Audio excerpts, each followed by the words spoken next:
Boa tarde a todos. Bom, nosso objetivo de hoje é falar um pouco sobre as questões de medicina e de meio ambiente e saúde relacionados ao trabalho infantil.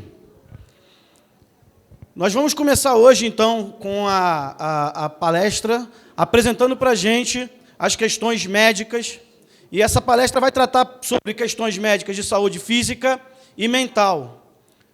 Para isso, nossa convidada de hoje, a médica, pediatra e ebiatra, doutora Ana Cristina Cabral.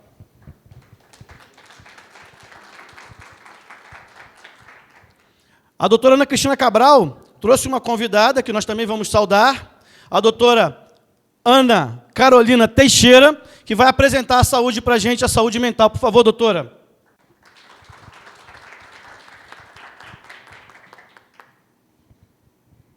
Doutora, boa sorte. Obrigada, boa tarde. Eu agradeço muito esse convite. Confesso que fui pega assim meio no laço, né? Porque na minha área é muito difícil a gente conseguir participar de uma plateia tão importante e de assuntos que não sejam diretamente ligados à medicina. Porque uma das coisas que eu falei e que eu quero repetir aqui é que nenhuma criança chega para mim como vítima de trabalho infantil. E, por isso, como a maioria da sociedade, eu não estou habituada a pensar nesse tema. E foi tão importante para mim esse convite, e está sendo tão emocionante, vamos colocar assim, estudar sobre esse tema. Então, eu estou aí com vocês, aprendendo. Gostaria muito de estar no lugar de vocês, né, de poder ter assistido todas as aulas, porque eu acho que isso é um privilégio que vocês estão tendo muito grande, né? Mas só de tocar nesse tema e falar sobre um assunto que envolvam crianças e adolescentes já é fantástico para mim. Eu estou no município há 20 anos, né? Não sou friburguense, não tive esse privilégio de nascer nessa cidade tão linda, cheia de flores, da qual eu me orgulho muito. Quero deixar isso aqui bem frisado para vocês, friburguenses. Todas as vezes que eu convido pessoas do Rio para virem aqui, eu falo, olha, vocês vão conhecer uma cidade, né, maravilhosa, a cidade das flores, uma cidade promissora, uma cidade cheia de encantos, né, e da qual eu vim morar há 20 anos atrás e tenho participado da rede de saúde desse município, saúde municipal, desde então, né, trabalhando em postos de saúde, na saúde básica, no Hospital Municipal Raul Sertã, hospitais particulares dessa cidade. E uma minha formação, além de pediatra, é de ebiatra. Para quem não sabe o que é, né, é um médico especializado na saúde do adolescente, né? Eu fiz essa formação em São Paulo, foi um curso apaixonante também. Então, eu fui convidada por causa dessas questões que envolvem não só a criança, mas também o adolescente. E, como ebiatra, eu confesso que eu fico sempre com muita tendência a falar mais dos adolescentes, porque é um tema esquecido na nossa sociedade e na nossa saúde, né? E, se falando de trabalho infantil, eu gostaria que vocês prestassem atenção nesse pequeno imagem que está distorcida, de propósito, tá? Então, uma das minhas preocupações foi saber que vocês estariam aí tão longe, né? E procurei diminuir o máximo as imagens, porque eu sei da dificuldade, né? Ainda mais depois de determinada idade, né? Os que usam óculos que o digam, de enxergar nessa distância. Mas essa imagem está distorcida de propósito, né? E próximo vídeo, por favor. E vocês vão entender por quê, né? Porque esse ditado é um ditado que a gente já conhece há muito tempo, né? De pequenino se torce o pepino é uma expressão pedagógica que aconselha a educar as crianças desde muito cedo. A expressão tem origem nos trabalhos agrícolas, pois os agricultores retiram certos nódulos aos pepinos quando estes ainda são novos, para que não cresçam ramas inúteis e para que se desenvolvam convenientemente. O mesmo se aplica às crianças, ou seja, aprendendo bons hábitos desde cedo, crescem melhor e com mais segurança para a vida futura. Se quiserem, também podem aproveitar enquanto são pequenos para torcer pepinos e legumes em geral. Não serve de nada, mas é bastante divertido. Os nossos colonizadores, né, com todo o respeito que lhes é devido, eles criaram esse ditado e eu creio que na intenção de que nós entendêssemos que crianças precisam, né, serem cuidadas como sementes, né, que vão crescer, virar árvores e dar frutos. E como eu fiquei curiosa a respeito desse ditado, eu fui ler a respeito do pepino. E é interessante que o pepino ele é uma fruta que dá em trepadeira. E, para que ele nasça num formato que seja conveniente para os produtores e para comercialização, industrialização e consumo, ele precisa ter um apoio para que ele cresça, né, e fique liso. Ele não tem aquela entranha dos pepinos que normalmente nascem rasteiros. E eu achei muito interessante porque, na verdade, o nosso tema próximo, ele está falando de sementes, né, que são produzidas e que vêm geneticamente, né, com uma bagagem muito grande, e que precisam de uma terra fértil para que eles tenham um crescimento e desenvolvimento saudável, e aí, então, eles possam produzir um fruto, né, que seja, vamos colocar entre aspas, rentável para a sociedade, né? Então, essa questão de nós entendermos que a criança é um ser em desenvolvimento é uma questão importantíssima, né? E tem muito a ver com o nosso tema, porque eu acho que, muito além de nós falarmos sobre doença, que, na verdade, não é o que o público vai ter que identificar, nós precisamos entender, né, que essas crianças precisam de suporte para que elas possam produzir, e precisam de saúde, próximo. E a saúde é alguma coisa que não é construída sozinho. Para a Organização Mundial de Saúde, saúde é um estado de bem-estar físico, emocional e social, né? Então, não se pode falar de saúde sem se pensar na sociedade como alguém como ativa, diretamente ativa para produzir saúde, né? E a gente não quer pensar em doença, né? A gente não veio aqui para falar de doença, embora essas doenças vão ser citadas, porque é importante que nós saibamos que o trabalho infantil causa doenças, e muitas vezes irreversíveis, para a saúde desse ser em desenvolvimento, mas nós viemos falar de saúde, né? Nós viemos falar desse bem-estar. E viemos falar também de trabalho. E a gente sabe que as crianças e adolescentes das camadas subalternas sempre trabalharam nesse país, desde a colônia, o Império, a Constituição da República, até os dias atuais. Para os seus donos, que, nos casos das crianças escravas da colônia e do Império, para os capitalistas, no início da industrialização, como ocorreu com crianças órfãs, abandonadas ou desvalidas a partir do final do século XIX, para os grandes proprietários de terra, como Boias Frias, nas unidades domésticas de produção artesanal agrícola, nas casas de família e, principalmente, nas ruas, para manterem a si e a sua família. Esse tema de trabalho vem sido muito colocado para vocês, né? E não é aqui a minha função recolocar isso. Próximo. Na verdade, o que eu quero é que, na visão das ciências humanas e biológicas, a gente possa entender que essas crianças e adolescentes, eles estão em pleno desenvolvimento físico e psicológico. Então, eles são sementes, né? Eles são sementes que vão vir com um potencial, sim, mas que precisam de um suporte para que, então, alcancem a saúde necessária. Em cada dia, mês e ano, até a idade adulta, essas crianças e adolescentes, elas apresentam transformações surpreendentes e é o que eu quero focar com vocês, em grande velocidade e que deixam marcas para todo o seu desenvolvimento. A velocidade em que as coisas estão acontecendo para uma criança e para um adolescente começa intraútero.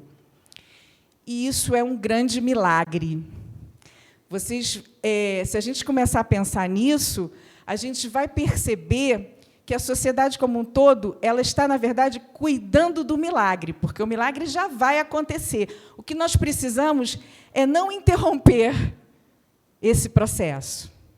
É deixar que esse processo natural se torne saudável. Próximo. Então, nós vamos entender agora num vídeo que eu achei muito interessante, estava falando com a doutora Ana Carolina, que existem várias coisas no YouTube hoje, né, gente? Não há nem como a gente falar novidade, né? E eu consegui achar esse vídeo, eu achei uma preciosidade, porque eu quis trazer para vocês, porque é um vídeo muito didático a respeito do acontecimento intraútero, né? Como isso se processa e de que forma espetacular isso se processa, né? Vou pedir até que apague a luz ali, se for possível, volta ao vídeo e apagar a luz para que fique mais nítido para vocês, e que esse processo, se ele não for interrompido, né, ele vai dar certo. Não tem como não dar certo, porque já está planejado, já está fechado, já está devidamente encaixado. E é isso que eu queria que vocês percebessem nesse vídeo com todo carinho, para a gente, então, começar a nossa aula.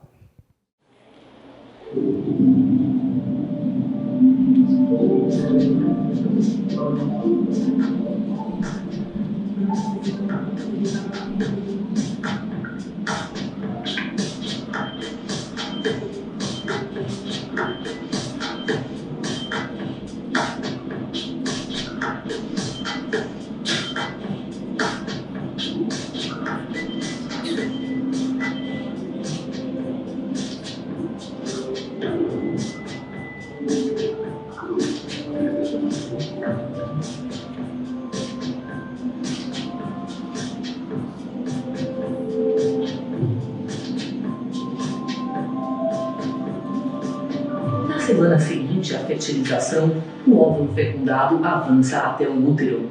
Ele agora se chama blastocisto e é menor que a cabeça de um alfinete.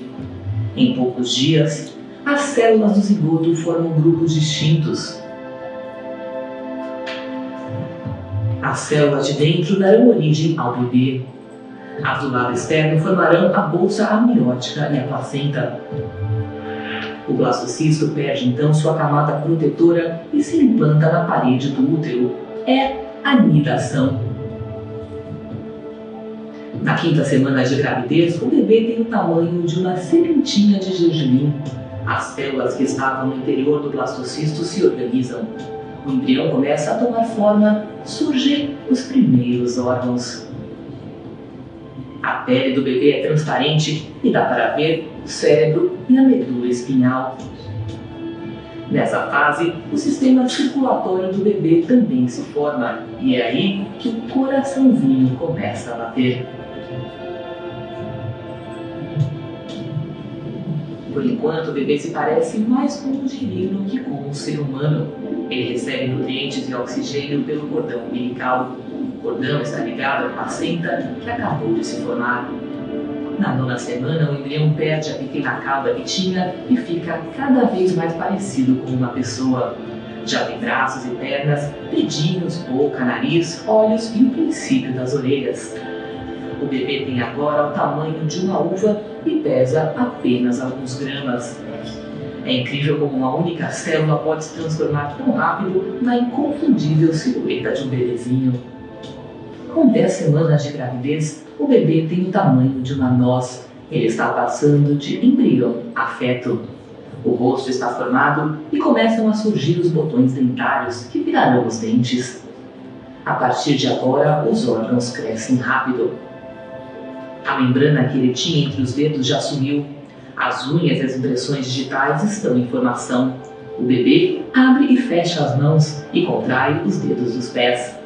Graças aos reflexos e aos músculos, o bebê se mexe bastante, mas só dá para sentir os chutes dentro da barriga por volta das 20 semanas de gestação. A pele do bebê ainda é transparente e permite ver os órgãos. O cérebro, o sistema nervoso e o intestino estão crescendo. O fígado produz glóbulos vermelhos para substituir a vesícula vitelínica, que vai desaparecer. O cordão umbilical tem muito trabalho. O oxigênio e os nutrientes chegam ao bebê por uma veia. Depois, o sangue volta para a placenta por 2 artérias do cordão. Na 12ª semana, os rins produzem urina. O bebê faz xixi no líquido amniótico e depois engole esse líquido de novo. Na semana 14, os olhos e as orelhas do bebê estão no lugar certo. Ele faz até caretas. Está começando o 2º trimestre da gravidez. Para muitas mulheres, é o período da gestação em que elas se sentem melhor.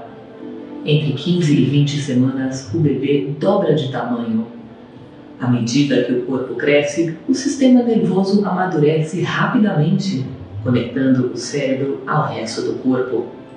Os nervos saem do cérebro e passam pelo tronco encefálico até chegar à coluna. De lá, se estendem aos membros. O esqueleto do bebê também está em transformação. A cartilagem, antes macia, começa a endurecer e virar osso. Esse processo de enrijecimento acontece primeiro nos braços e nas pernas. O desenvolvimento sensorial acelera.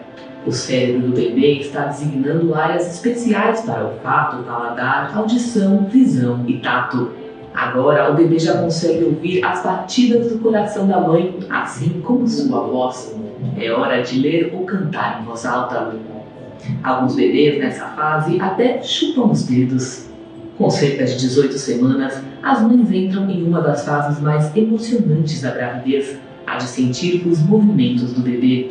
As mexidas de braços e pernas podem a princípio parecer leves coceguinhas, mas ficarão mais fortes e frequentes a cada semana. Na 20ª semana, o bebê pesa cerca de 280 gramas e mede uns 25 centímetros da cabeça até o calcanhar, mais ou menos o tamanho de uma cenoura. Esta semana comemora um importante marco, metade da gravidez já passou. Entre as semanas 21 e 27, o tato do bebê se desenvolve, assim como suas impressões digitais. Quando a mãe passa a mão ou aperta levemente a barriga, muitas vezes sente o bebê se mexer ou dar um chutinho de volta. O bebê gosta de tocar e sentir o próprio rosto ou qualquer outra coisa a seu alcance, como o cordão umbilical. Daqui para frente, ele vai continuar experimentando suas novas habilidades. Com cerca de 23 semanas, o bebê já engole e em breve seus soluços ficarão perceptíveis. Esses soluços são uma parte absolutamente normal do desenvolvimento e podem ocorrer várias vezes ao dia. Os pulmões também estão formando milhões de minúsculas ramificações chamadas bronquíolos. Por incrível que pareça, o bebê está treinando a respiração. Através dela, ele põe líquido amniótico para dentro e para fora dos pulmões. Na 24ª semana, um bebê é capaz de sobreviver fora do útero, só que com grande ajuda médica. Na semana 27, as pálpebras do bebê se abrem por reflexo, mas ele ainda não enxerga. Os lábios estão formados e ele conta com pequenas papilas gustativas na língua. Seu peso é de cerca de 900 gramas e a altura de mais ou menos 37 centímetros. Agora só falta um trimestre para o bebê nascer. Aqui começa o último trimestre de gestação. Com 28 semanas, o bebê pesa pouco mais que 900 gramas. Seu peso triplicará até o nascimento e produzirá uma camada de gordura para ajudar a mantê-lo aquecido fora do útero. O esqueleto do bebê está endurecendo, mas os ossos do crânio ainda não se fundiram. Na hora do parto, eles vão se aproximar para a cabeça passar com mais facilidade. Bilhões de neurônios já existem para criar conexões cerebrais que serão essenciais no aprendizado dentro e fora da barriga da mãe. O bebê consegue abrir os olhos e visualizar a luz que passa pelo útero. Ele também ouve bem e é capaz de perceber conversas e música. Com a aproximação do parto, a pele do bebê perde pedacinhos do verniz caseoso, uma substância esbranquiçada que recobre todo o corpo para protegê-lo do líquido amniótico. O bebê engole alguns desses pedaços junto com outras secreções. Isso se transformará em suas primeiras fezes. Na 37ª semana, a pele está rosada e macia. O bebê não é mais tão enrugado e já tem a aparência de recém-nascido. Ele está ganhando uns 30 gramas por dia e pesa cerca de 2,7 kg. Se nascer agora, não será mais considerado prematuro. Preparando-se para o parto, a maioria dos bebês muda de posição e fica de cabeça para baixo até o momento de vir ao mundo. Até aí vocês entenderam que tudo aconteceu, né, independente da ação humana, né, embora dentro de um ser humano. E, a partir desse momento, ele já pode continuar o vídeo, tá? A partir desse momento, ele já vai começar a colocar a sua mãe, né, na jogada, de uma maneira efetiva. É claro que ela vai estar envolvida nisso o tempo inteiro, né? Mas se ela não interromper o milagre, nesse momento aí, é o único momento onde ela, teoricamente, claro, nós mulheres sabemos, é o único momento onde ela vai começar a ter uma participação muito efetiva, não só ela, como a sociedade, né? Quando a bolsa rompe, o líquido amniótico escapa, às vezes em grande quantidade, às vezes aos poucos. O colo do útero começa a dilatar e ficar mais fino. Quando a dilatação chega a 4 centímetros, começa a fase ativa do trabalho de parto, com contrações mais fortes e frequentes. Com 8 centímetros, começa a parte mais dolorida do parto. A dilatação é considerada total quando chega a 10 centímetros e pode surgir aí uma grande vontade de fazer força. Isso quer dizer que começou a fase expulsiva do parto. A cada contração, o bebê desce mais. Os ossos da cabeça se aproximam para que ele passe pelo canal de parto, que é estreito. A cabeça do bebê fica visível por fora. Está chegando o grande momento. Com mais algumas contrações e um pouco de força, aparecem o rosto, os ombros e o resto do corpo. Na terceira e última fase do parto, a placenta se desprende e sai. O bebê começa a respirar sozinho e a incrível aventura do parto termina.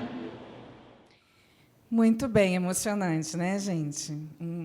É sempre emocionante, não só para nós profissionais e mulheres também que participamos dessa efetiva realização do milagre, né? Mas é emocionante para qualquer um que assiste um vídeo como esse. E a sensação que se tem é que aí o problema, né, terminou. Eu cortei o cordão umbilical, né, e essa criança agora está pronta. Né? Nada disso. Né? O próximo vídeo é esse aí mesmo. Na verdade, essa velocidade de crescimento que vocês acompanharam intraútero, que é uma coisa fantástica e muito rápida e acelerada, e é o momento mais... Vocês viram ali os centímetros, né? A gente pode trabalhar isso um pouquinho depois aqui na primeira, segunda e terceira infância, mas a gente vê que isso tem um processo, e que esse processo intraútero é extremamente acelerado, mas que ele vai continuar. Porque, quando a gente desconecta essa criança da mãe, a gente está conectando ela à sociedade. E ela vai passar por uma série de provas. Né? Eu estava conversando com o nosso orientador aqui, né? O Dr. Leonissa, e ele estava me falando que vocês vão fazer uma prova. Né? E isso... é uma tensão, né, gente? Ele estava, inclusive, falando comigo a respeito de como que devem ser as perguntas, né? Porque vocês vão ter que provar que estão aptos para esse desafio, que é ser identificadores e até punidores do trabalho infantil nessa cidade. E, por que não dizer, em outras cidades, né? Ou em qualquer lugar que vocês estejam, porque eu gosto dessa palavra embaixador. Né? vocês vão ser embaixadores, né? Pessoas responsáveis por essa matéria aonde vocês estiverem. Então, isso é uma grande responsabilidade que requer prova, né? E a prova não é para reprovar, né? A prova é para testificar o mérito que vocês têm de terem aceito a proposta de estarem aqui. E, se tratando da criança, ela nasceu, né? Ela nasceu e ela é colocada numa incubadora, onde nós vamos lá aquecê-la, nós vamos lá tirar os vestígios do líquido amniótico e, principalmente, nós vamos colocá-la na sua primeira prova, que chama APGAR. A doutora Virgínia Apgar, ela fez a primeira prova do ser humano, que nós chamamos como pediatras de Apgar, que é uma nota que nós damos no primeiro e no 5º minuto de vida, quando a criança nasce. No primeiro, para ela provar que ela passou por isso tudo, né, por esse grande desafio, e nasceu bem. Geneticamente, ela não apresenta, no primeiro minuto, nada que possa impedi-la de progredir ou que tenha que ter a intervenção de um profissional para que ela venha conseguir progredir, né? Partindo desse princípio, no 5º minuto, nós vamos dar uma outra nota, né? Que é justamente como ela está se adaptando ao ambiente externo, ao corpo da mãe, e se ela está capaz ainda de desenvolver todas as capacidades físicas, motoras e cognitivas que ela vai ter que desenvolver ao longo da sua infância e da sua adolescência. Então, a criança já nasce sendo provada, né? Ela já nasce numa grande prova, onde ela, teoricamente, já teria mostrado que era capaz, mas ela está mudando de ambiente e, por isso, ela precisa ser provada mais uma vez. E, sendo provada, só para vocês terem curiosidade, a gente dá nota aí na força muscular, no tônus da pele, na cor da pele, nos reflexos, né? O Apgar é uma escala onde a gente vai avaliar a criança de acordo com o desenvolvimento dela intraútero. E, aí sim, a gente vai dar a ela a chance de se desenvolver numa velocidade de crescimento um pouco menor, mas também fantasticamente acelerada. Se a gente for ver aqui, eu sei que esse slide está ruim, né? Eu nem ia colocar ele, eu tirei alguns slides por causa dessa distância para vocês, mas a gente vai ver aqui que o peso, ao nascer, dobra em 6 meses. Depois, ele triplica por volta de 1 ano, e a altura de uma criança de 2 anos é aproximadamente a metade da altura de um adulto. Olha que interessante. E, na adolescência, o adolescente de 12 a 16 anos, ele pesa já ele já tem mais ou menos 95% da sua altura de adulto. E ele já tem, normalmente, o peso que ele vai ter para o resto da vida. Então, claro que tudo isso nós estamos falando de uma semente geneticamente saudável, colocada num solo irrigado, num solo trabalhado, né? Com um apoio para que ela cresça de maneira fantástica, com todo o seu potencial. E a gente está falando de uma criança que não só nasceu normal, como está tendo um desenvolvimento normal. Nessa fase, a gente começa as fases da infância próximo, que é a primeira, a segunda e a terceira infância. A primeira infância é justamente de 0 aos 3 anos. E é importante a gente falar das fases da infância, porque tem uma coisa que eu fiquei trabalhando na minha cabeça nesse tema, e que foi que é muito fácil para a sociedade entender que uma criança de 0 a 3 anos ela não vai trabalhar, né?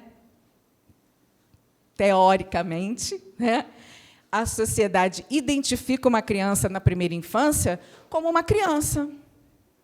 Um ser que não tem força física, que não tem desenvolvimento neurológico, que não tem força muscular e esquelética para desenvolver trabalho, né? Mas, a partir da segunda infância, a coisa já começa a ficar um pouco complicada, né? E, se tratando do adolescente, então, ele já é um adulto para a sociedade.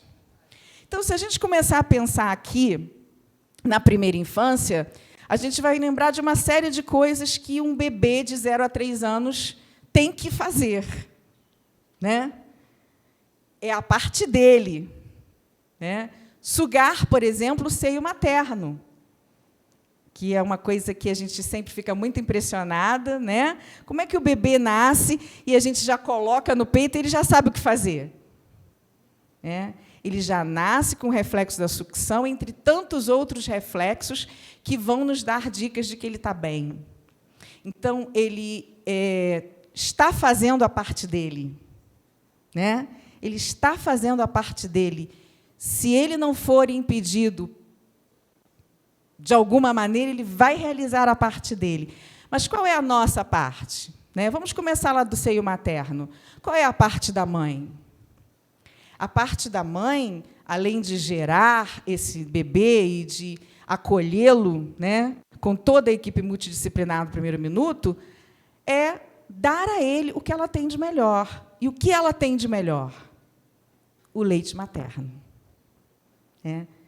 O bebê se alimentou dela intraútero e vai continuar se alimentando da sua gestora. Ele precisa desse leite. Esse leite vai funcionar para ele como uma vacina imunológica, onde ele vai poder ganhar de presente da mãe uma proteção que só ela pode dar. E aí a gente vai pensar numa série de coisas que a gente poderia colocar em pauta, que não podemos, porque o nosso tempo não vai nos permitir, e não é esse o foco, da necessidade que um bebê tem do outro, de ser cuidado. Porque, se essa mãe não vai dar leite materno, alguém vai ter que dar algum leite, né? Alguém vai ter que trocar a sua fralda, fazer a sua higiene, né? E aquilo que parecia uma independência, que é o não tenho mais cordão umbilical, na verdade, é a total dependência daqueles que cuidam dele. E isso engloba a sua família e a sociedade também. Volto a dizer, é importante a gente frisar esse ponto. Então, de 0 a 3 anos é a primeira infância, né?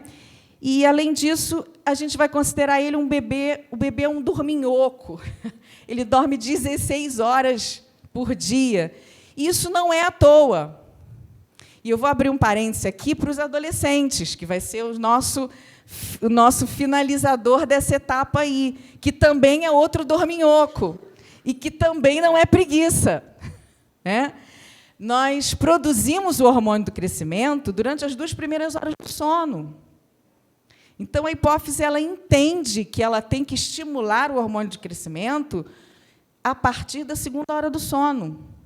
Então, quanto mais você precisa crescer, mais você tem que dormir. Quanto mais você precisa crescer, mais você tem que ter uma alimentação saudável. Quanto mais você precisa crescer, mais você tem que tomar leite, por incrível que pareça, que é um outro parâmetro importante que se saiba, é que a ingesta de leite materno e depois, na adolescência, um leite de boa qualidade, um leite regular, também é muito importante, por causa da calcificação, por causa da velocidade de crescimento, né? Então, essas questões alimentares na primeira infância, as questões de higiene, as questões dos estímulos, né? Nós precisamos estimular esse bebê a rolar, né? A engatinhar, ao desafio de andar. Ele já tem uma estrutura óssea para andar, mas ele precisa de estímulo. Muitas mães me perguntam, doutor, eu posso botar no andador? Não. Né? Todas as fases da vida precisam ser vividas intensamente com esforço. Não há saúde sem esforço. Né? Felizes as que puderam ter parto normal, né? porque isso requereu o esforço do bebê e da mãe, isso vai ser saúde para a mãe e para o bebê. Felizes as que puderam amamentar, porque isso vai ser saúde para o bebê e para a mãe. Felizes as que conseguem deixar os seus filhos não pularem etapas primordiais para o desenvolvimento físico, muscular e neurológico desse bebê. E o que vai acontecer aí? Nós precisamos estimular, nós vamos estimular a andar, né? Nós vamos deixar que ele mostre que ele é capaz. Nós não vamos facilitá-lo, nós vamos incentivá-lo. São coisas completamente diferentes, né?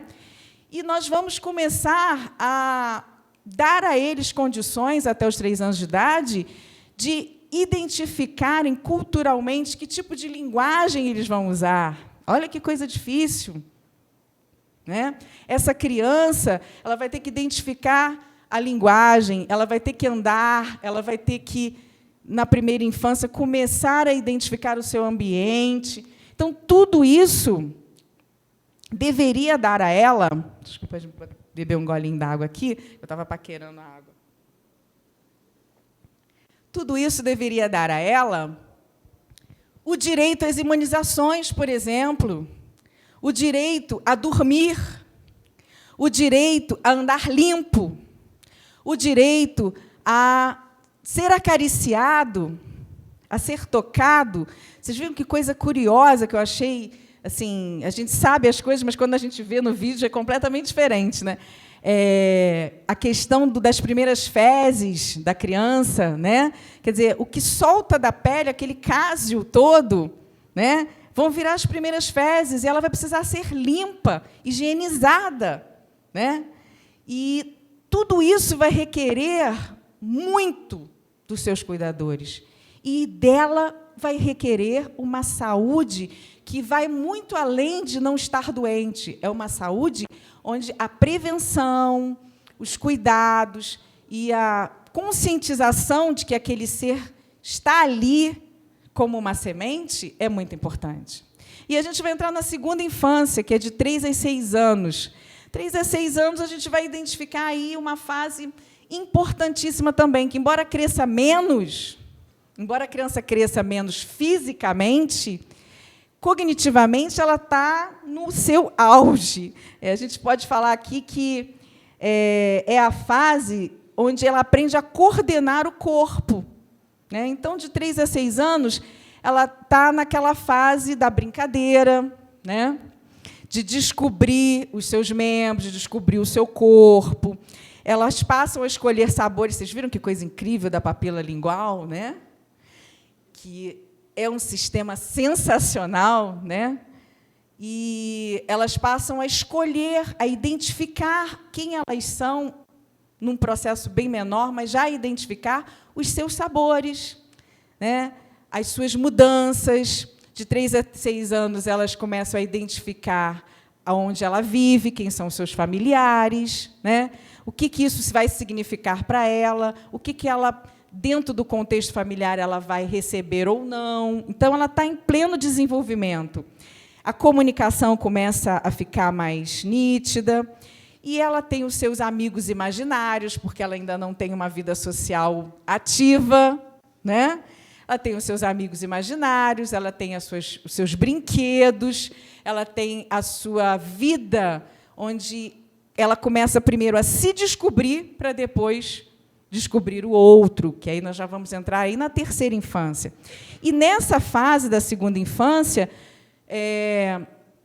por causa da imunização e da gente ainda ver essa criança como um ser em desenvolvimento, ela, a princípio, pega ainda poucas doenças, né?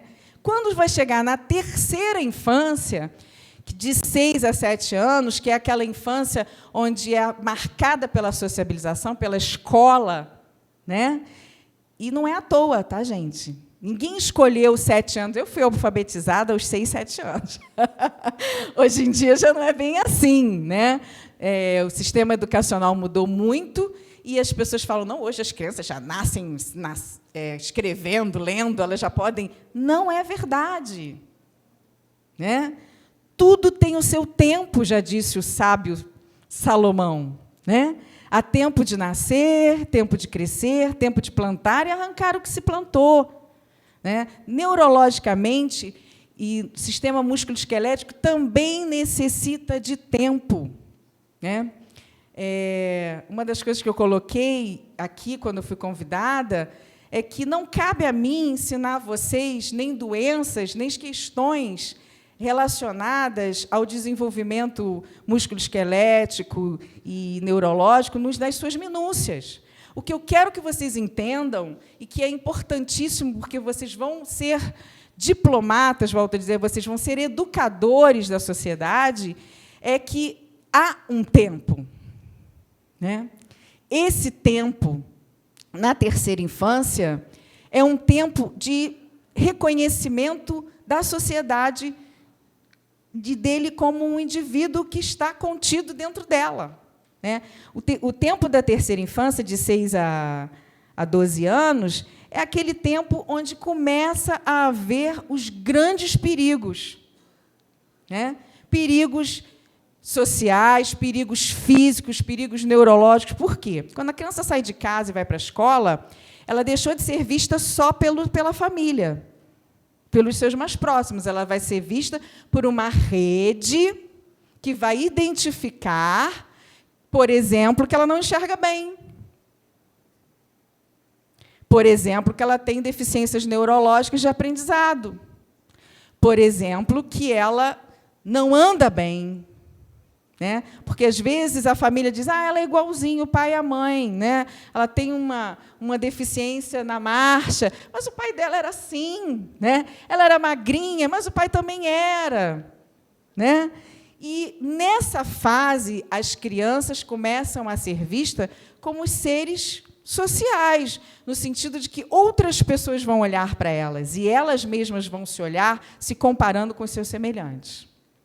Então, é uma fase importantíssima do desenvolvimento físico e cognitivo. Nem tanto físico, quanto lá no útero, quanto na primeira infância, mas muito neurologicamente falando, muito, de uma aceleração neurológica incrível, e que vai poder fazer desse ser humano um ser que vai identificar e ser identificado em qualquer situação de problema ou risco. E aí nós vamos entrar na aula do doutor, que vai falar depois da gente aqui, sobre proteção, e a gente vai falar que, nessa fase, é que as crianças se expõem mais. Isso é saudável, né? Elas se expõem para que elas aprendam a se defender, e num ambiente que não seja extremamente perigoso, onde elas tenham que agir rapidamente, mas elas podem agir no brincar. E, assim, elas podem ser observadas pelos educadores e pelas pessoas preparadas para identificar todas as doenças inerentes dessa fase. Nessa fase, a gente vai ter uma gama de doenças que vão ser identificadas, né? Na segunda infância, a criança começa a controlar o esfíncter, por exemplo, né? A tirar a fralda e não fazer mais xixi na cama. E aí entra nessa fase onde a ansiedade e uma série de outros problemas vão gerar problemas nos esfíncteres. Né? Aquela criança que solta as fezes sem perceber, que é um indicativo que a professora vai notar. A criança que urina à noite, a mãe vai dizer para a tia, olha, ela está fazendo xixi na calça à noite, eu tirei a fralda, mas ela não consegue controlar os esfíncteres. Então, tudo isso vai passar de uma tarefa da família para uma tarefa um pouco mais extensa, né? E é uma fase onde as crianças não se expõem só a acidentes o tempo inteiro, né, porque elas precisam e necessitam brincar ao ar livre, e a brincadeira é o grande boom disso tudo, pegando aqui uma deixa, e elas também precisam ser protegidas, né? É uma fase onde elas vão arriscar, e vão arriscar pesado, porque, embora elas já tenham um desenvolvimento motor, neurológico, muscular, apropriado para algumas tarefas, elas vão fazer isso sem pestanejar. Por exemplo, a criança, nessa fase escolar, ela já pula, salta, né, aquelas habilidades que a gente chama grossas, né, grosso. Mas ela também faz coisas delicadas, como desenhar, como pintar, como escrever letras, às vezes até o próprio nome, dependendo dos estímulos, né? Então, ela vive a sua fase de desenvolvimento cognitivo e físico completamente em perigo. É uma criança que precisa ser vista e protegida o tempo inteiro. E isso é uma coisa que a gente fica pensando, né, que na primeira, segunda e terceira infância, o trabalho infantil, na terceira infância, algumas nuances começam a acontecer, né? Eu até perguntei para o doutor Leonissa aqui, hoje, se uma criança... Porque eu estou aprendendo, né, gente? Isso é uma coisa que eu estou assim, muito empenhada em aprender, e eu estou aprendendo. Uma coisa muito interessante, se uma criança que está na rua, no colo da mãe, se isso caracteriza crime, né? Só por estar no colo da mãe. E aí, como todo bom advogado, o meu orientador pedagógico, ele me falou que depende. Então, assim, é uma questão para a gente pensar. Por que eu estou frisando no desenvolvimento dessa criança, na proteção dessa criança até a terceira infância? Porque, quando isso entrar na adolescência, tá, isso toma dimensões enormes. E aí, eu ficaria aqui a tarde toda conversando com vocês sobre ebiatria, porque é um tema realmente muito interessante e muito atual. Como são vistos esses adolescentes? Pela ebiatria, a gente considera adolescente de 10 a 20 anos, né?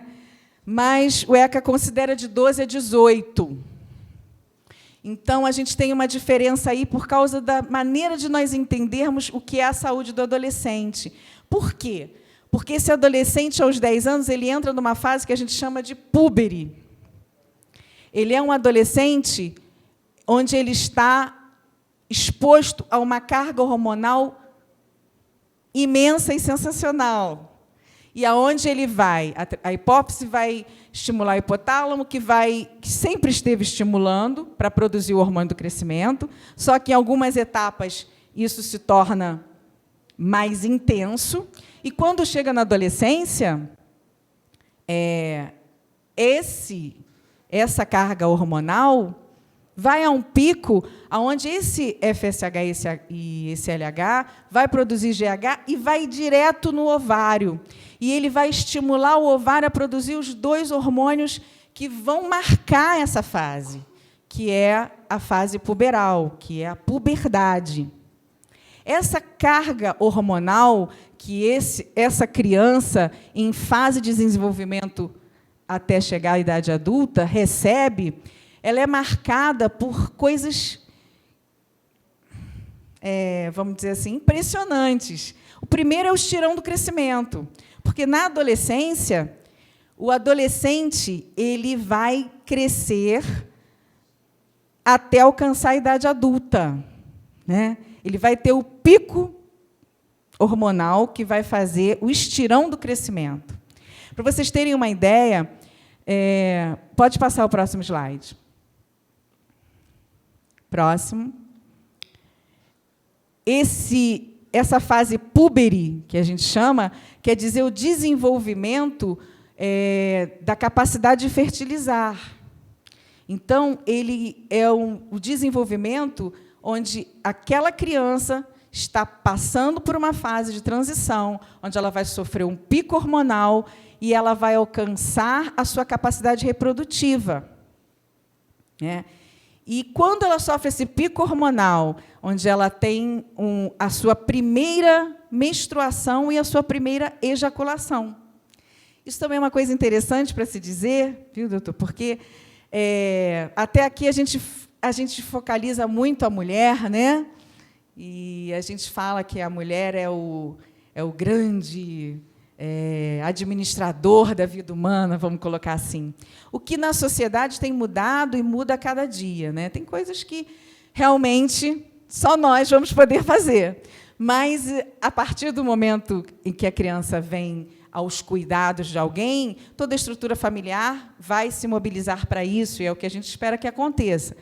Então, na puberdade, quando esse adolescente de 10, 12 anos, isso varia da menina para o menino, porque existe aí uma diferença da produção hormonal e da ação do estrogênio e da testosterona na vida do ser humano, essa variação de menina para menino é uma coisa irrisória, na verdade, e perceptível. Só que, quando ela sofre essa carga hormonal, as meninas, por exemplo, elas vão começar a desenvolver broto mamário, pelo pubiano, e elas vão se desenvolvendo até chegar a M, que a gente chama de mama, M3 e P3, tá? Que seria M de mama e P de pelo, e elas vão, aí, então, ter a sua primeira menstruação.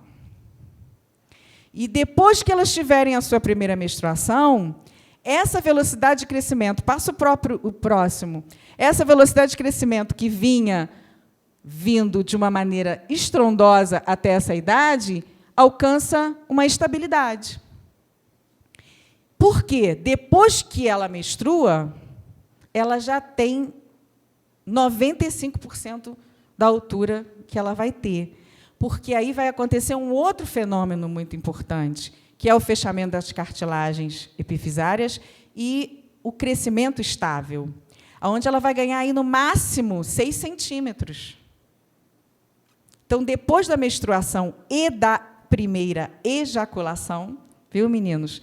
Voltando a falar aqui, que a gente fala muito das meninas, mas é preciso falar isso a respeito do homem. O homem também tem a sua primeira ejaculação, que muitas vezes é noturna, e que muitas vezes ninguém fica sabendo, porque não sangra, né? A sociedade, a família, só vê o que sangra, né? E os meninos ficam aí perdidos, né? Nessa história de entrarem na sua fase reprodutiva. Uma curiosidade que sempre me perguntam: doutora, mas quem acaba de menstruar ou quem teve a sua primeira ejaculação já está apto a ter um neném? Vai engravidar se tiver uma relação sexual? Isso é muito relativo e, geneticamente, também nós devemos considerar. Só que a maturação vem 1 ano depois. Então, assim, teoricamente, um menino que tem a sua primeira ejaculação, a menina que tem a menarca, só vai ter uma capacidade reprodutiva para começar aquele ciclo do zero, né? Depois de 1 ano, que ela menstruou e que ele ejaculou, né? E fica aí um alerta para os pais de meninos, né? Eu sou do tempo que os pais davam flores, como quem diz: olha, você já está criada, né? Agora você já está criada. E não é nada disso. Na verdade, esse adolescente está vivendo a síndrome do adolescente normal, que é todos os conflitos inerentes a essa passagem da infância para a vida adulta. E ele está completamente sujeito a essa síndrome da adolescência normal. O que é, doutora, essa síndrome da adolescência normal? É o que a gente chama da aborrecência, e que não é nada patológico. Pelo contrário, é descrito como a ação hormonal nesses adolescentes e é um processo fisiologicamente normal. Então, eu poderia até citar aqui, eu enumerei algumas coisas que eu acho bem interessantes dessa síndrome da adolescência normal. Primeiro é o luto com o corpo, né? O adolescente, nessa fase, ele tem um tronco pequeno, as mãos e os pés enormes, né? E ele fala: eu vou ficar um ET. Então, ele vive um luto com o próprio corpo, que é uma coisa muito conflitante, mas também muito saudável. E nós estávamos conversando aqui, a Carolina, eu estava falando: Carolina, olha, algumas pessoas falam: não, mas nessa idade eu já sabia o que queria. Que pena! que nós não podemos viver a síndrome do adolescente normal. Nós não podemos ter o nosso luto pelo nosso corpo. Nós não podemos identificar que era normal ser adolescente. E nós não podemos desfrutar das nossas horas de sono, da nossa alimentação adequada, da nossa escolaridade, do nosso convívio com o nosso grupo, da nossa identificação e dos nossos conflitos. Conflitos esses que são essenciais para nós nos descobrirmos como seres humanos. E aí a gente vai colocar aqui que muitos de nós estão vivendo a adolescência agora. Porque não nos foi permitido passar pela síndrome da adolescência normal, onde a gente rompe com padrões, onde a gente rompe onde a gente questiona coisas que, para a nossa família, é considerada absoluta. Conceitos religiosos, conceitos políticos, conceitos filosóficos, e tantas outras coisas que nós recebemos sem sabermos se é nossa ou não. Nós não temos consciência se aquilo que nós recebemos é nosso ou não. A princípio, na síndrome da adolescência normal, nós estamos questionando o que é nosso, quem nós somos e quem nós podemos ser. Então, nós precisamos vivenciar os nossos conflitos, os nossos lutos. E nós precisamos de um tempo para sermos críticos. Isso é muito importante.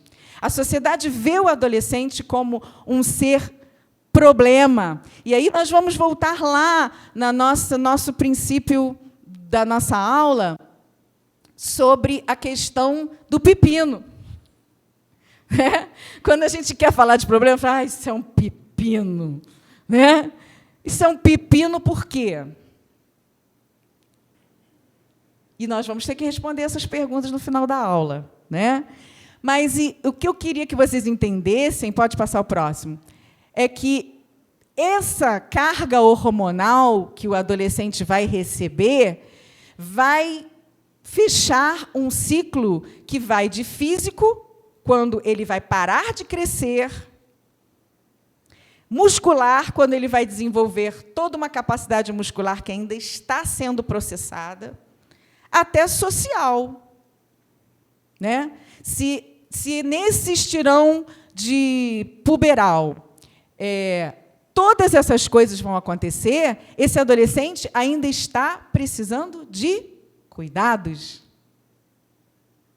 E como aquele bebê, ele ainda precisa ser visto,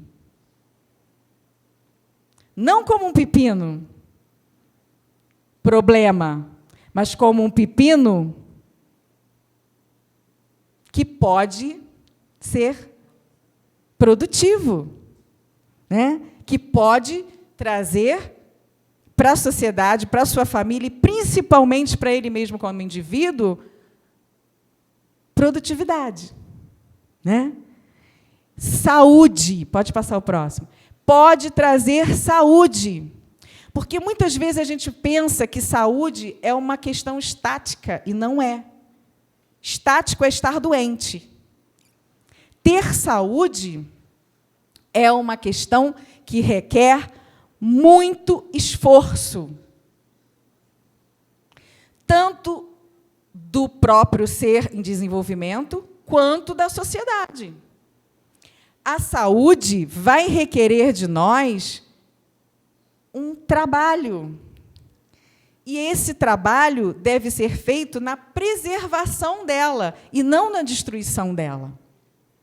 Então, quando a gente fala de doenças, próximo, a gente primeiro tem que falar de saúde. E foi o que a gente fez até agora.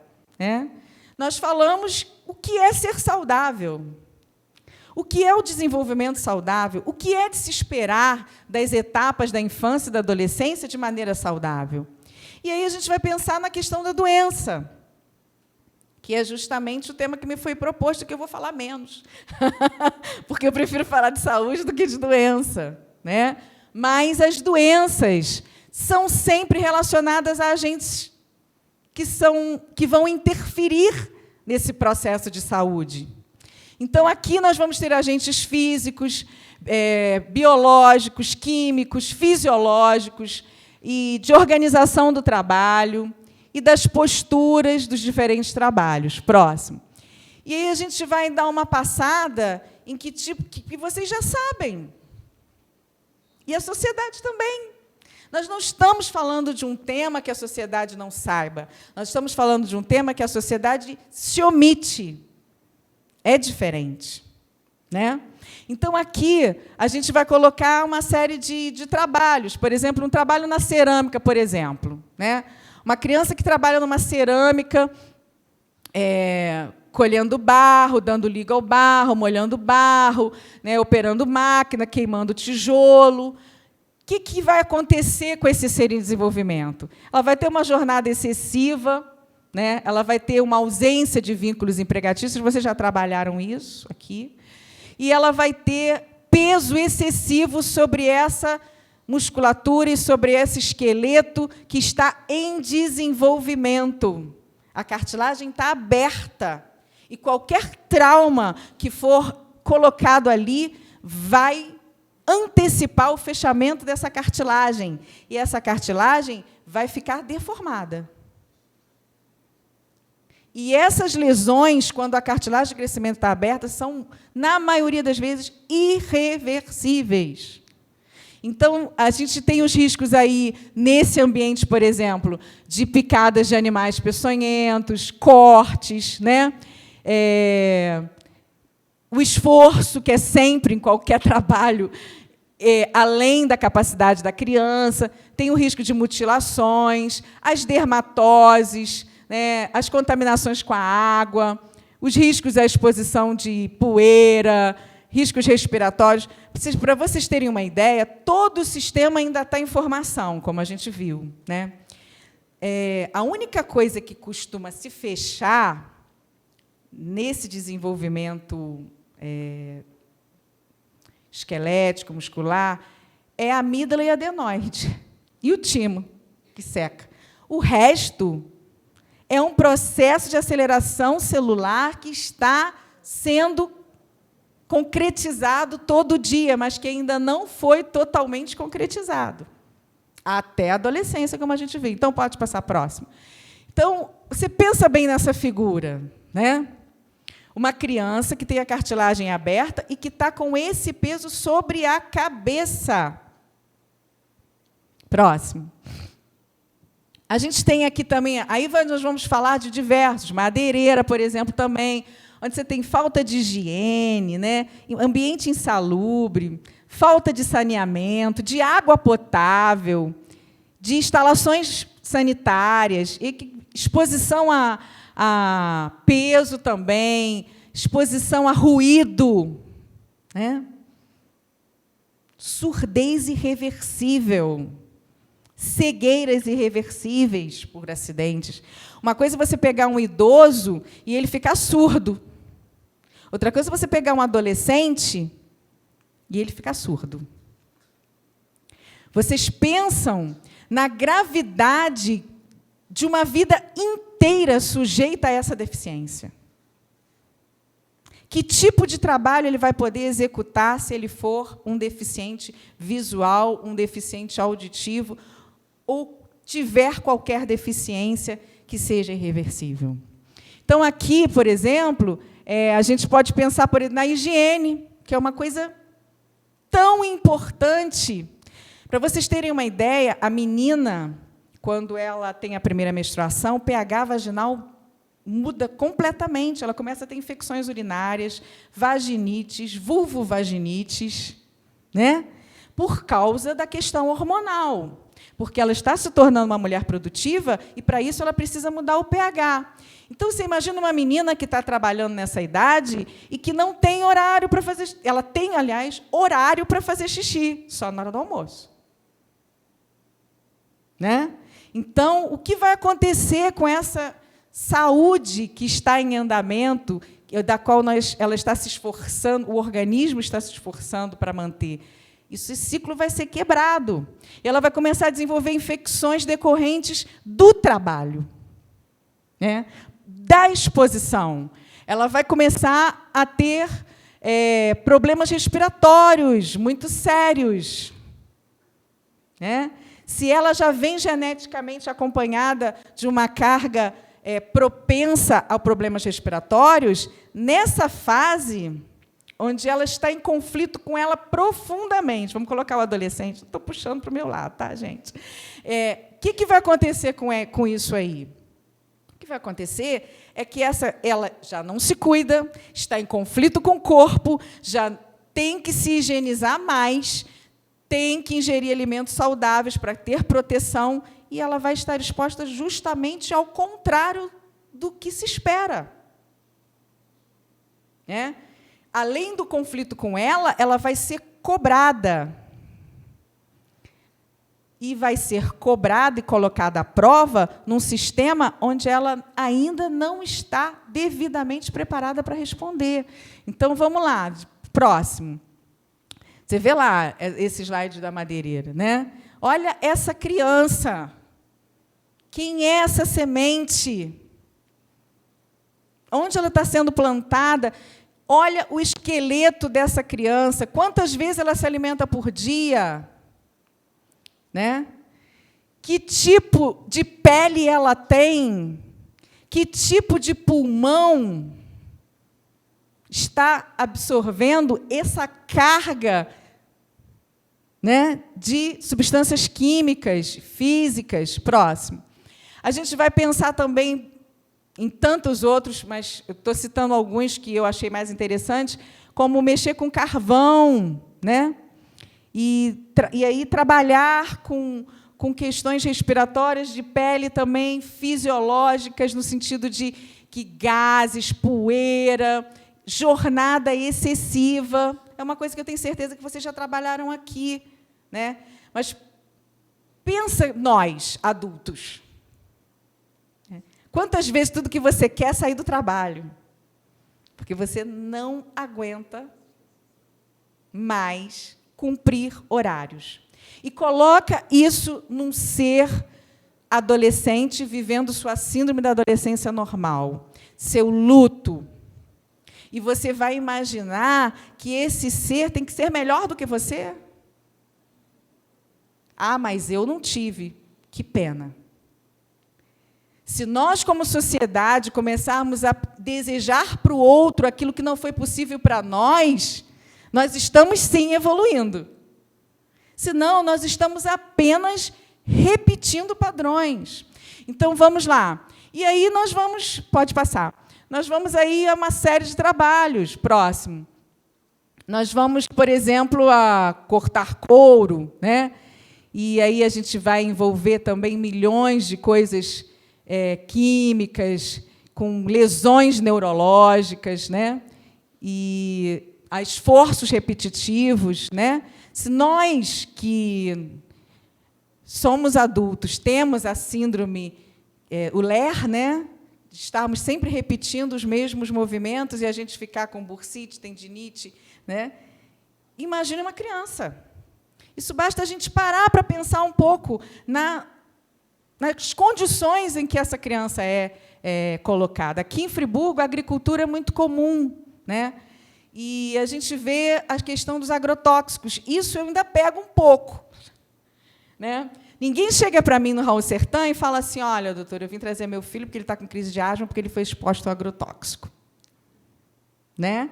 Mas, dependendo da história daquela criança, que a gente chama de anamnese, com o exame físico, muitas vezes a gente identifica que aquela criança não é um doente, ela está doente por causa daquilo que foi colocado para ela absorver. Né? Então, aquilo que para um adulto é normal, a capacidade de você absorver um agrotóxico, por exemplo, onde um adulto tem um teor tolerável, o da criança é quase zero. Como vocês viram lá no desenvolvimento intrauterino, começa com os bronquíolos, os pulmões vão ganhando proporções, né? E estão crescendo para que eles ganhem uma capacidade de absorção e de proteção do adulto. Se isso for interrompido no meio do caminho, volto a dizer, as consequências são graves. Próximo. E aí, Próximo, nós vamos ver o trabalho agrícola. Olha a postura dessa criança.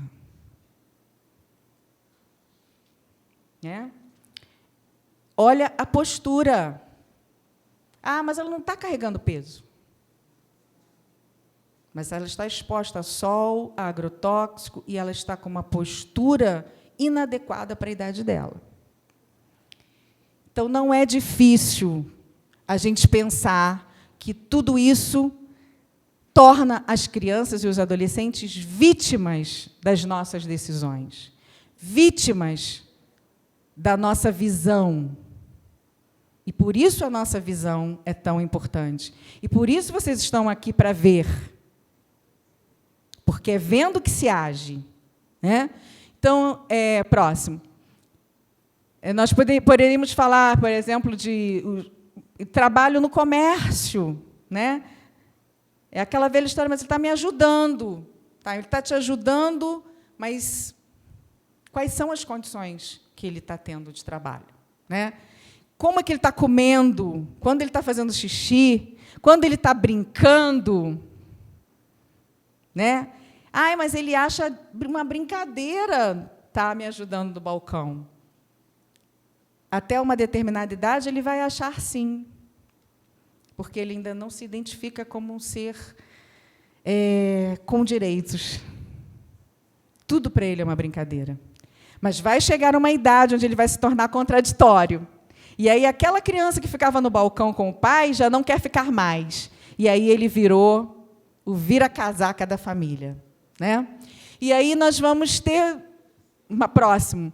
uma série de riscos que sempre estão ligados ao capitalismo, sempre estão ligados às necessidades da família de se utilizarem das suas crianças, dos seus adolescentes e de si próprios a fim de se manterem financeiramente. Ah, doutora, mas isso é errado? Não cabe a mim, cabe ao doutor ali, vai caber a vocês, mas cabe a mim também. Porque, toda essa estrutura que a gente cria, para que essas crianças sejam os mantenedores do capital da nossa família, está privando eles de serem seres produtivos. Por que eu estou usando a palavra produtivo? Porque só interessa para nós o que é produtivo. Por que o pepino... E esse aí não, esse aí passa.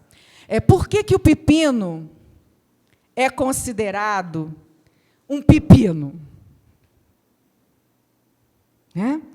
Porque ele precisa ser cuidado, ele precisa ser apoiado para ele formatar e ser produtivo para a sociedade e para os seus, economicamente produtivo, vamos colocar assim. E eu passei aquele slide... Não, pode voltar, por favor. Eu passei aquele slide porque eu quero convidar a doutora Ana Carolina, que já foi devidamente apresentada, e eu confesso que estou encantada, porque conheci ela agora também, e ela é a coordenadora do CAPS Infantil aqui.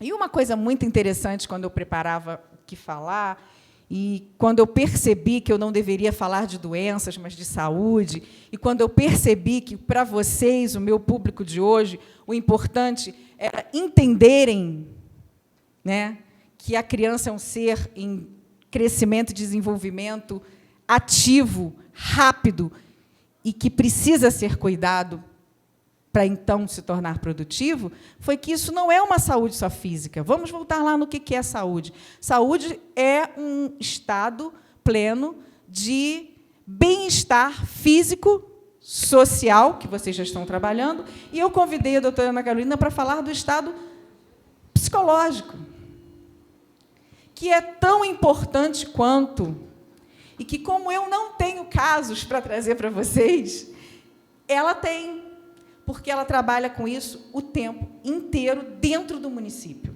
Então, eu gostaria de pedir uma salva de palmas para a doutora Carolina, agradecer, viu?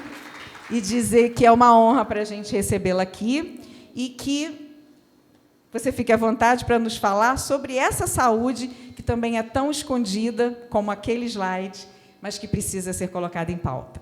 Obrigada. Boa tarde, pessoal. Primeiramente, eu quero parabenizar o Ministério Público do Trabalho e dizer também que eu estou muito feliz por saber que no evento, num curso, né, de temática social tão relevante, há espaço para a gente poder problematizar o impacto psicológico do trabalho infantil, que, como eu pretendo mostrar para vocês, vai gerar danos psicológicos não apenas para a criança, que é submetida a ele, como também para esse indivíduo já na vida adulta e, mais ainda, para toda a dinâmica familiar desse indivíduo, mesmo ele já estando na vida adulta. Eu pretendo mostrar para vocês que o fato de uma pessoa ser submetida ao trabalho infantil vai afetar a própria criação e relação dela com os filhos dela quando ela vier a ser mãe ou quando ele vier a ser pai. Eu imagino que aqui a gente não tenha ninguém da área da psicologia, ou tem? Que bom, não estou sozinha, né? Mas, enfim, duas. Como a maioria de vocês não é da área da psicologia, e seguindo também uma sugestão da doutora Ana Cristina, a quem eu agradeço muito a oportunidade de fala aqui, eu vou ilustrar o ponto de vista da psicologia sobre os danos do trabalho infantil a partir de um caso clínico. E aí eu já abro um pequeno parênteses para dizer que esse é um caso do município, é atendido aqui no município, numa clínica que faz atendimento gratuito à população. É um caso extremamente complexo, que envolve o manejo de uma família inteira. É um caso que envolve questões sociais muito grandes, envolve violência intrafamiliar gravíssima, histórico de uso de substâncias, enfim. Mas eu vou fazer um pequeno recorte aqui, considerando nossa limitação de tempo e os propósitos desse curso, e também, claro, que vou me permitir dar uma romanceada no caso, de forma a não expor as pessoas, para garantir o sigilo profissional e a intimidade daqueles que estão envolvidos, né? Mas o caso é o seguinte: uma mãe, uma mulher de meia idade, mais ou menos, procura uma clínica de psicologia aqui do município, que atende, como eu disse, gratuitamente a população, buscando atendimento psicológico para ela, que é vítima de violência praticada pelo marido, violência física grave e violência psicológica também, que, inclusive, culminam numa série de internações hospitalares recorrentes. Ela procura esse atendimento, dá o nome dela no balcão para poder ser atendida, só que eu passo, nesse momento, eu sou uma das supervisoras dos casos que são atendidos nessa instituição, eu não estou falando do CAPS infantil, especificamente, é uma outra clínica. E ela, na hora de ir embora, ela chega na porta de saída, parasita, respira fundo e volta para o balcão e fala: eu queria dar o nome de mais 4 pessoas da minha família, que seriam os 4 filhos dela, uma menina e 3 meninos, todos adolescentes. Nessa hora eu estou passando. E aí eu a chamo para conversar numa sala e sugiro a ela que, em vez de solicitar 5 vagas de atendimento, uma para cada membro da família, que eles se submetam a uma terapia familiar. E ela aceita e diz: é isso que eu preciso. E essa família entra em atendimento. Vocês vão ver por que eu estou falando desse caso num curso de trabalho infantil. E aí essa família começa o atendimento. De imediato, as estagiárias designadas, né? Estou falando da clínica de psicologia da Estácio, tá? Então, são estagiários que fazem os atendimentos, e esses atendimentos são supervisionados por professores.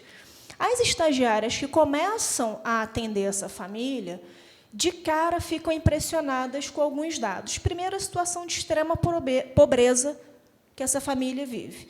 Só para vocês terem uma ideia, eu comentei com a doutora Ana Cristina que a gente ficou muito sensibilizado com esse caso, porque essa senhora ela tinha 2 filhos adolescentes de idades muito próximas, meses de diferença de idade. E, numa semana, um ia ao atendimento, na outra, o outro ia ao atendimento. Eles nunca estavam juntos no mesmo momento do atendimento. Por quê? porque ele só tinha um par de tênis para os dois. Então, eles se revezavam, era uma dinâmica familiar até saudável, para que os dois pudessem se beneficiar do atendimento. Uma semana um ia, na outra o outro ia. Além também da situação de pobreza, a gente tinha uma questão ali de violência familiar que a gente pôde, dentro do possível, manejar, com a ajuda aí dos setores competentes. E, além disso, o que chamou muito a atenção das estagiárias, e foi o primeiro caso que elas pegaram na vida para atender, já foi uma bomba, foi o seguinte: os filhos adolescentes dessa senhora pareciam viver uma situação de extrema negligência. Eles ficavam o dia inteiro em casa sozinhos quando não estavam na escola. A mãe, muito pobre, trabalhava em 2 empregos. Quem acompanhava essas crianças? O que a gente foi percebendo é que, mesmo quando essa senhora tinha a oportunidade de participar da vida dos filhos, ela não fazia isso. Mesmo quando ela precisava, era chamada a participar da vida dos filhos, ela não fazia isso. Ela recorrentemente chegava à clínica se queixando que o filho mais novo, principalmente, que era o que dava mais trabalho a ela na época, que o filho mais novo estava para ser expulso da escola pela 3ª vez seguida, por conta de uma série de advertências recorrentes por comportamentos inadequados. E o discurso dela era sempre o mesmo: nossa, meu filho está para ser expulso da escola, não sei o que está acontecendo. Depois ela ficava sabendo que o filho ia ser reprovado novamente, isso sempre no fim do ano. Nossa, meu filho está para ser reprovado. E as estagiárias ficavam angustiadíssimas, porque em nenhum momento ela sabia o que estava acontecendo com o filho. O que o filho tinha feito na escola de tão grave para ele ser expulso. Ela não vinha acompanhando o boletim escolar do filho. Então, quando chegava ao fim do ano, e ele, de fato, ia ficar reprovado, para ela era uma terrível notícia, né? Ela recebia isso com muita surpresa. Claro que no sentido negativo do termo. Os irmãos encontravam touca ninja dentro ali da mala, da mochila desse garoto. Para que meu filho está usando uma touca ninja? Um comerciante do bairro veio aqui em casa reclamar um produto que, segundo ele, foi o meu filho que roubou dessa venda. Só que as estagiárias começaram a ficar muito incomodadas, porque sempre que elas perguntavam: então, dona fulana, a senhora foi lá na escola saber o que aconteceu? Eu não sei o que aconteceu. A senhora foi ao bairro, ao comércio do bairro, conversar com o dono para saber o que seu filho fez, se ele fez mesmo, se ele não fez, como que foi essa situação? Eu não sei o que aconteceu. E essa senhora sempre dizia: eu não sei porque meus filhos não me contam. Os irmãos mais velhos não me contam. A minha filha não me contou, como é que eu vou saber? A minha filha não foi na escola do meu filho para saber o que houve, ela não acompanhou o boletim dele. Como que eu vou saber o que está acontecendo com ele? Só que a irmã dele tinha 1 ano a mais do que ele. E era uma adolescente assim como ele, que precisava de uma mãe cuidando dela, garantindo o desenvolvimento psicossocial, biológico dela e por aí vai. E aí, numa determinada consulta, as estagiárias já extremamente angustiadas, vendo que, para além disso tudo, tinha um dado que deixava a gente muito triste, impactado, que era o seguinte: ninguém dessa família, nenhum dos membros, tinha nenhuma perspectiva de futuro. Eles não tinham sonhos. Essa mãe não tinha a menor esperança de que o filho pudesse melhorar e ter uma vida digna, uma vida feliz, constituir uma família. A filha, a adolescente, não tinha nem ideia do que ia fazer quando crescesse. E eu não estou falando de estar certa do que fazer, não. Estou falando de ter sonhos. Quando as estagiárias perguntavam: o que você gosta de fazer? Ela gaguejava, ela não sabia responder. Quando perguntava para o filho mais velho: olha, você já está com tantos anos, e aí, você vai terminar a escola? Você pretende fazer alguma coisa? Você namora? Ele não sabia responder. Numa situação de desesperança que marcava muito as minhas estagiárias, que estavam ali com o sonho de se formar em psicologia, e querendo construir vida, querendo casar, querendo ter família, conseguir emprego, fazer concurso público e por aí vai. E aí o desespero delas foi tão grande que, diante do risco social iminente que esse filho mais novo da família estava vivendo, afinal de contas, ele estava sendo expulso recorrentemente de escola, Ele não estava conseguindo passar de série na escola, ele estava chegando em casa com toca ninja, ele estava sendo acusado de cometer pequenos furtos. As estagiárias ficaram tão desesperadas que elas viraram e falaram assim: você gosta de futebol? Nessa hora, ele começou a chorar, levantou a cabeça e fez assim. Foi a primeira vez que ele falou: gosto. Aí falou do Neymar, né? E aí elas falaram assim: Carol, né, me chamando de Carol, ele gosta de futebol, o que a gente vai fazer? E aí nós começamos a trabalhar os sonhos dessa família. E aí surge o desejo de ser manicure, da filha, né, ali dessa senhora. Um dos filhos começa a sonhar em aprender a jogar capoeira, o outro começa a sonhar em poder terminar a escola e poder ajudar a mãe a conseguir um trabalho, e é apresentado ao jovem aprendiz. Só que nenhum deles leva isso adiante. E a mãe não fica preocupada.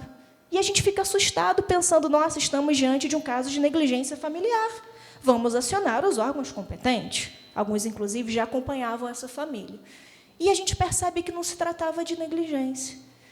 A gente, num determinado momento, o desespero foi tanto que a gente propôs apresentar a esse menino, que estava num risco social maior, apresentar a ele um técnico profissional de futebol, porque foi o único desejo que ele manifestou foi de jogar futebol. Fizemos uma articulação e conseguimos um técnico profissional que também veio de uma situação difícil, de uma família humilde, demorou para estudar e hoje é uma referência aqui na comunidade. Acho que não tem problema eu falar, a maioria conhece, que é o técnico do Friburguense, que é o Ricardo, famoso Cadão, né? Que trabalha com crianças, com adolescentes também. Combinamos com ele. Você vai lá e vai conhecer esse menino e a gente vai conseguir inserir esse menino no futebol. Porque o que a gente percebeu? Que não adiantava só ficar tratando com psicologia. Tem mudanças que são sociais. Se eles estão na fase da síndrome da adolescência normal, eles precisam construir sonhos, construir identificações, quem eu vou ser, quem eu quero ser, onde eu quero chegar. Mesmo que depois mude de ideia, não tem problema, mas tem que sonhar. No dia marcado para ele conhecer o professor, né, de educação física, o técnico, ele é animadíssimo. O que acontece? Ele não vai. Ele não foi. Ele não foi, e as estagiárias olharam e falaram: mas cadê fulano? E a mãe, de cabeça baixa, como se nada tivesse acontecendo, a irmã, né, falou: ele não veio porque ele não está muito bem hoje. Mas é alguma coisa grave? Porque era uma oportunidade para ele. Não, ele disse que acordou um pouco enjoado. E ninguém da família dá bola para aquilo. Naturaliza. E aí as estagiárias, novamente ali já um tanto desesperadas com a situação, viram para essa mãe e falam: mas vem cá, a senhora vive se queixando do comportamento dele aqui, mas quando ele tem um problema na escola, a senhora não vai ver o que aconteceu. Quando ele briga lá no bairro, a senhora não vai ver o que aconteceu com o vizinho. Quando ele é acusado de fazer uma coisa pelo comerciante, a senhora não vai ver. A senhora vive se queixando. Agora que ele está tendo uma oportunidade de participar de um projeto social para mudar o comportamento dele, a senhora não está preocupada? A senhora não fez o menor esforço para ele vir?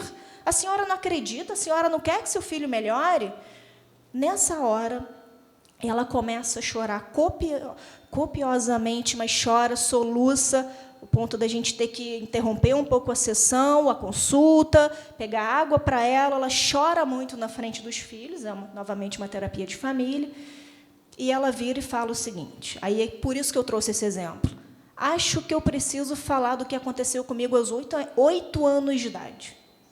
Aos 8 anos, eu morava na roça, por isso que a gente parou nessa imagem, principalmente na imagem superior à direita.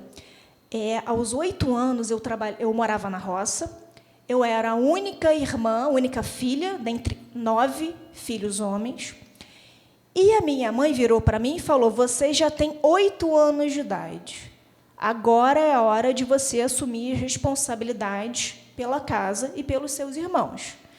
Então, todos os irmãos dela começaram a trabalhar na lavoura desde os 6 anos de idade, e ela ficou responsável por cuidar deles, arrumar a casa, cozinhar e lavar a roupa deles. E ela disse, chorando: das vezes que eu me lembro que eu peguei uma boneca para brincar, a minha mãe veio com uma varinha me bateu e disse: você não pode brincar, você tem que trabalhar. E, a partir daí, ela começa a falar em todas as sessões, em todas as consultas, uma série de questionamentos. Como eu vou dar esperança para o meu filho se eu não tive esperança? Como eu vou incentivar os meus filhos a escolherem o que eles querem ser se eu nem sei o que é isso? A minha mãe me colocou para cuidar da casa e até hoje eu faço isso, eu trabalho como doméstica, não foi uma escolha. Foi a única coisa que eu aprendi que eu posso fazer. Como eu posso ser mãe dos meus filhos e da minha filha se a minha mãe me ensinou que é a filha mais nova que cuida das crianças? Como eu não vou exigir isso da minha filha, adolescente? Se eu não tive chance de brincar, como que eu vou entender o que é brincar para uma criança? E, a partir daí, a gente começa a fazer uma série de trabalhos, né, no campo da psicologia que permitam a essa família a sonhar. Esse caso, eu acho que serve para ilustrar para vocês o quanto o trabalho infantil ele gera danos psicológicos para a criança que foi submetida a ele, mas, como a doutora Ana também falou, esses danos vão ser vivenciados na idade adulta. E o que eu estou trazendo aqui é que, mais do que isso, esses danos vão gerar uma série de problemas na própria dinâmica familiar desse indivíduo na vida adulta. A doutora Ana falou da síndrome da adolescência normal. Todos vocês brincaram quando eram crianças. Vocês podem não lembrar exatamente nas brincadeiras, mas todos vocês, assim como nós que estamos aqui, brincaram. Como que a gente aprende a ser pai, que a gente decide a ser mãe, que a gente decide a ser assistente social, psicólogo, advogado, médico, promotor? É brincando. Essa mulher, ela não teve a chance de brincar com a boneca. Vocês devem estar vendo uma boneca ali de lado, né? Tem uma menininha trabalhando e a boneca de lado. Ela não teve chance de se preparar psicologicamente para ser mãe. Ela não brincou de ser mãe de boneca. Ela não brincou de ser filha. Ela não brincou de ser irmã. Ela não brincou de ser atriz, de ser modelo, de ser jogadora de futebol, de ser médica, de ser professora. Ela não teve a chance de sonhar. Então, do ponto de vista da psicologia, foi apresentado aqui o ponto de vista da medicina, do ponto de vista da psicologia, o maior dano ocasionado pelo trabalho infantil é a privação do brincar. A criança precisa tanto de brincar que existem, eu cheguei a falar num evento que aconteceu aqui há umas 3 semanas, da UF, a criança precisa tanto de brincar que diversos filmes, documentários, livros que retratam situações de guerra trazem, por mais impactante que seja isso, imagem de crianças cujas cidades foram devastadas pela guerra brincando com ossos humanos, brincando com cápsulas de bala. A criança precisa de brincar da mesma forma com a qual ela precisa de respirar, de comer, de dormir, de ser limpa. Como que essa senhora elaborou os traumas que ela viveu na infância? Ela não teve chance. Ela não teve chance, quando a mãe batia nela com a varinha, de pegar uma boneca e falar: não pode, vou te bater. Ela não pode. Ela não pode falar: não pode, você tem que trabalhar, você não pode brincar. Ela não pode interpretar a boneca que fala: não, eu quero brincar porque a minha amiguinha brinca.